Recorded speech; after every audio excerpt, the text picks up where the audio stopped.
All right, I'm going to go through the example proofs that are on the back of the notes in case you wanted a little bit more practice. For number 1, we are given that 4x plus 8 equals x plus 2. And we are asked to prove that x equals negative 2. The first one I'm going to do as a 2-column proof, and then the second one I'll do as a flowchart proof so we can practice with both. So for the first one, I am given that 4x plus 8 equals x plus 2. That's my only given, so it's got to be step 1. Now really we're being asked to solve some algebra, so we have to do a little bit of algebra here. So the first thing I would do to solve this is I would subtract x from both sides. And before I do that, I need to include that x is equal to x per the reflexive property, which does not require a reference. Now when I subtract that x from both sides, and if using a highlighter or something to kind of show your work is something that's, whoops, we don't want to cross that off, sorry, we shouldn't, maybe only cross off this one. If using the highlighter is something that's helpful to you, go for it. So I'm left with 3x plus 8 equals 2. And to get there, I subtracted. So my reason is equals subtracted from equals are equal. And the equations I used were found in steps 1 and 2. Next, I need to get that 8 off of both sides. So to do that, I need to say 8 is equal to 8. And our reason is the reflexive property again.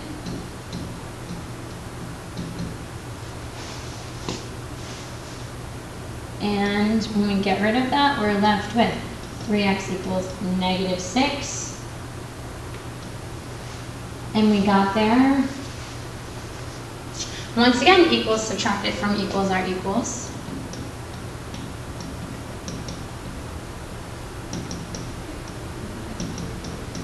This time using steps 3 and 4. Next, I would divide both sides by 3. So before I do that, I need to state that 3 is equal to 3. These algebraic proofs that we're doing in the beginning, they are pretty repetitive. And when I divide both sides by 3, I'm left with x equals negative 2, which is good because that's what they were asking us to prove.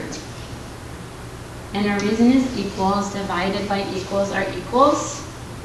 And I used the equations found in steps 5 and 6. Let's say you already feel like you're maybe going to prefer a flowchart for this type of proof. Your flowchart would look like step 1. Then we have x equals x.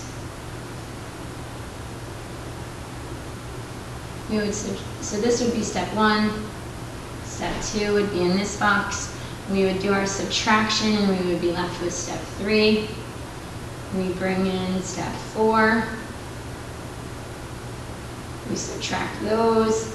We get step 5.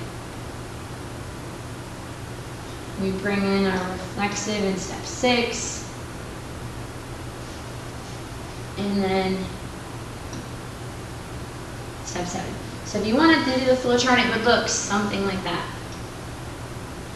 All right, number 2, I am going to do it as a flowchart. It says it as a fraction, but that's no big deal. It works the same way. I am given that 5 minus 2/3 z equals 1. And that's given. So to solve this algebraically, the first thing I need to do is get rid of that 5. So to get rid of that 5, I need to say 5 equals 5 per the reflexive property.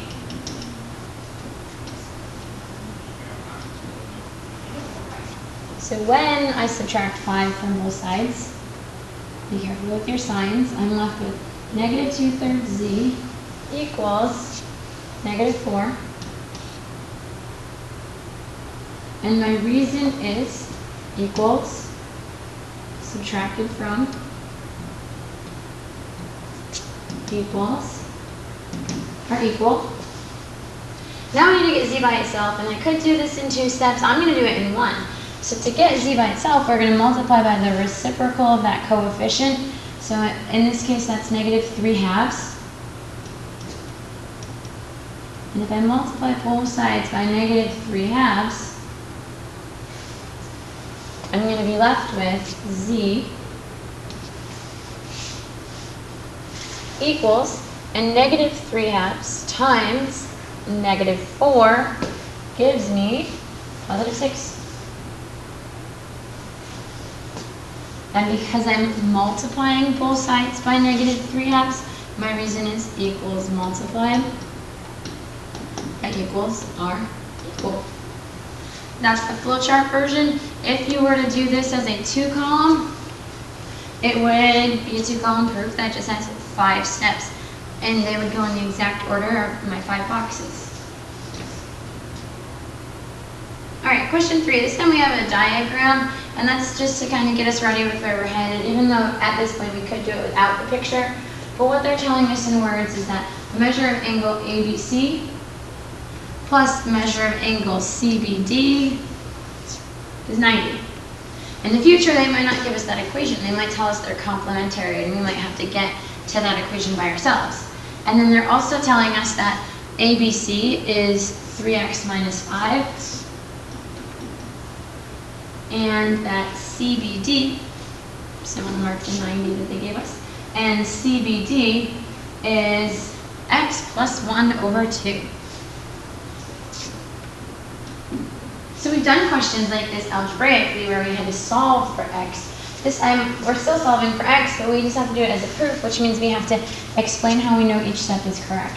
So I'll do this one, I'm going to do it as the flowchart proof again. So I'm going to start with the fact that the measure of angle ABC plus the measure of angle CBD is 90. And that was given. And I know that the measure of angle ABC equals 3x minus 5. That was given. I also know that the measure of angle CBD equals x plus 1 over 2. My third tip. Now looking at what they've given me, here I have a box that's talking about the measure of angle ABC, which is right here. Over here I have a box that's talking about the measure of angle CBD, which is right here. So I'm going to substitute the yellow into the yellow, which turns ABC into 3x minus 5. And then I'm going to substitute the blue into the blue, which gives me, oops, sorry, that was a plus, because it was the yellow plus the blue. So the yellow plus the blue equals 90. And if it helps you to kind of see the colors to follow along, this was the yellow angle, this was the blue angle. And now we need to do our algebra to get through and solve this. And this is where your algebra, everyone might do it a little bit differently, and that's fine, as long as we are justifying all of our steps. So I personally might choose to start by getting rid of the fraction, and so to do that I would have to multiply everything by 2.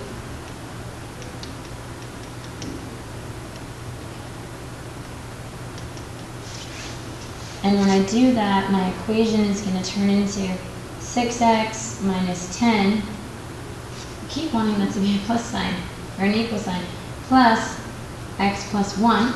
When we multiply by that fraction by 2, the denominator goes away. It's just x plus 1.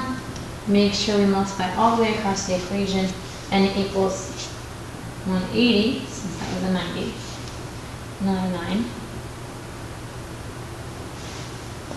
And now we have this. Now this equation is not that clean, so I'm going to combine like terms. Before I do that, I need to make sure I have a few boxes I didn't explain here. This was substitution. I was substituting the yellow for the yellow and the blue for the blue. And this We multiplied everything by 2, so I did equals multiplied by equals are equal. Now my goal is to clean this equation up a little bit just to make it a little nicer to look at.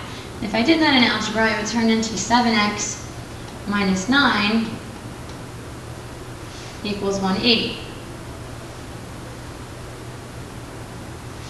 And I'm allowed to clean it up like that because I'm simplifying that left-hand side. If you wrote right here that you were combining like terms, or maybe even substitution, that would work for that box, as long as you let me know why you're allowed to do that. From here, it's more like our questions on the back. We need to solve this two-step equation. So to solve it, first I need to move that 9. I need the reflexive property before I can move it. And that leads me to 7x is 189. I added 9 to both sides, so my reason is equals. Added to equals are equal. And last, I need to divide both sides by 7. Lots of reflexive property in this one.